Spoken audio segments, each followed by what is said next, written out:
लग्नाचे दागिने म्हणजे श्रीमंत पेशवाई दागिने, नाशिकचे सुप्रसिद्ध सराफ मयूर अलंकार सराफ।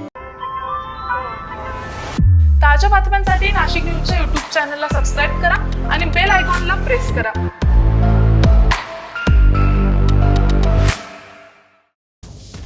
नाशिकच्या म्हसरूळ परिसरात घराबाहेर उभी असलेली दुचाकी अज्ञात व्यक्तीनं पेटवून दिल्याची घटना समोर आली आहे। या आगीमध्ये दुचाकीसह विक्रीसाठी ठेवलेलं साहित्य जळून खाक झालं असून पोलिसांनी गुन्हा दाखल केलाय। मिळालेल्या माहितीनुसार वैदुवाडी दिंडोरी रोड परिसरामध्ये ज्ञानेश्वर पवार यांच्या मालकीची दुचाकी घराबाहेर उभी होती।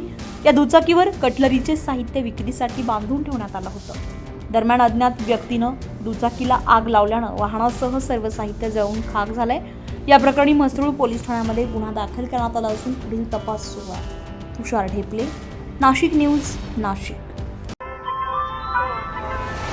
ताज्या बातम्यांसाठी नाशिक न्यूजच्या YouTube चॅनलला सबस्क्राईब करा आणि बेल आयकॉनला प्रेस करा।